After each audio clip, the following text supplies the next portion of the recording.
১ বছর হয়ে গেল, যদি অভ্যুত্থানের বলে ১ বছর মোটামুটি হয়ে গেল। ১ বছরের প্রত্যাশা ছিল অনেক। প্রাপ্তি কতটুকু আপনার কাছে মূল্যায়ন কিরকম, যে আসলে ১ বছর কেমন গেল? দেখুন, বাংলাদেশে যখন মুক্তিযুদ্ধ হয়, এটাকে আমরা জনযুদ্ধ বলি। এই জনযুদ্ধে যারা অংশ নিয়েছেন সরাসরি, যারা প্রত্যক্ষভাবে অংশ নিয়েছেন, রণাঙ্গনে যুদ্ধ করেছেন, আবার যারা পরোক্ষভাবে অংশ নিয়েছেন, সমর্থন করেছেন, মুক্তিযোদ্ধাদের নানাভাবে সহায়তা করেছেন, তারা সকলেই মুক্তিযোদ্ধাদের এক একজনের স্বপ্ন কিন্তু এক একটা রকম ছিল।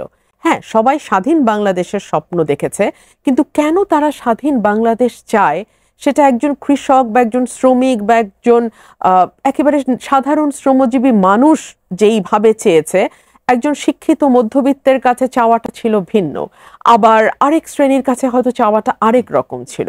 সো এক একজনের এক এক রকম চাওয়া, এক এক রকম স্বপ্ন, তার কতটুকু পূরণ হয়েছে কতটুকু হয়নি সেই হিসাব নিকাশ হতে পারে। একই রকমভাবে জুলাইয়ের যে গণ আন্দোলন, গণ অভ্যুত্থান, ১.৫ মাস বলি, আসলে এটা ৩৬ দিনের, হ্যাঁ, ৩৬ দিনের যেই লড়াই, এই ৩৬ দিনে ১,৫০০ প্রাণ একেবারে অকাতরে বিলিয়ে দেওয়া দেশের জন্য, ২০ থেকে ২৫ হাজার মানুষ পঙ্গুত্ব বরণ করা, আহত হওয়া, অনেক মানুষের চোখ হারানো, কয়েকজন শিশু এই ৩৬ দিনে নিহত হয়েছে। সো আমাদের এক একজনের চোখে এই ৩৬ দিন কিন্তু এক এক রকম। ধরুন, যে রিকশাওয়ালাটি স্যালুট দিচ্ছিল, যার ছবিটি ভাইরাল হয়েছে, সে আশা করেছিল যে সে চালের দামটা আর একটু কম হয়তো তার জন্য হবে, কিংবা যে রিকশাওয়ালাটি একটা লাশ বহন করে নিয়ে গেছিল ঢাকা মেডিকেল কলেজে, ওনার সাথে আমার কথা হয়েছে। আমি বলেছি, আপনার কি মনে হয়েছিল ওই সময়? উনি বলছেন, আমি কিছু বুঝতে পারিনি, আমার কিছুই মনে হয় না, আমার শুধু মনে হচ্ছে আমার নিজের একটা ছেলে এই বয়সের, এই ছেলেটিকে আমার বাঁচাতে হবে, এর বাইরে আমার আর কোনো চিন্তা ছিল না। সো এক একটা মানুষ তার যুদ্ধ, তার অবদান, তার স্বপ্ন একেবারেই ভিন্ন ভিন্ন ৩৬ দিনের। তবে এই ৩৬ দিনের কিন্তু একটা বিরাট প্রাপ্তি আছে। আমরা যারা দীর্ঘ ১৭ বছর লড়াই করেছি এবং খুব রেগুলার বেসিসে আমরা মাঠে, ময়দানে, মিডিয়াতে আমাদের প্রতিপক্ষের সঙ্গে বসতে হয়েছে, কথা বলতে হয়েছে, লড়াই করতে হয়েছে, ক্রমাগত আমাদের শুনতে হতো, এখন আপনারা কি করবেন? মানে শেখ হাসিনা একজন অজেয় অমর একজন ব্যক্তি, যিনি তার জীবদ্দশায় আর কখনো বাংলাদেশের রাষ্ট্র ক্ষমতা থেকে উনি নামবেন না, এরকম একটা পারসেপশন ধীরে ধীরে ছড়িয়ে দেয়া হচ্ছিল আওয়ামী লীগের তরফ থেকে।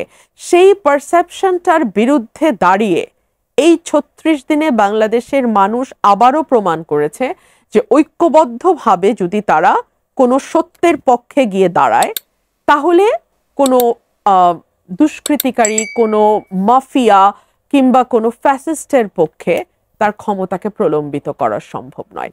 এই ৩৬ দিনে আমি যখন, আমার ভাই বলছিলেন যে আমি গিয়ে শহীদ মিনারে দাঁড়িয়েছি, তার আগের দিন আবার আমি যারা গান এবং কবিতার সঙ্গে যুক্ত, মানে সাংস্কৃতিক আন্দোলন গড়ে তুলছিলেন, তাদের সঙ্গে আমি গিয়ে দাঁড়িয়েছিলাম হচ্ছে ধানমন্ডির ওই ২৭ নম্বরের ওই দিকটাতে।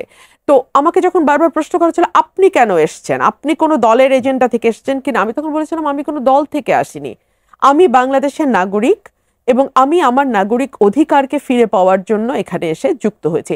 অর্থাৎ ওই ৩৬টা দিন আপনি বিশ্বাস করেন, কোনো মানুষ তার রাজনৈতিক পরিচয়টাকে সামনে এনে লড়াইটা করেনি। সবাই বাংলাদেশের নাগরিক, বাংলাদেশকে মুক্ত করতে হবে এবং তারা মুক্ত করেছে। সো ৩৬ দিন হচ্ছে আমাদের বিজয় গাথা। ১ বছর তাহলে আপনার কাছে মোটামুটি ভালো না?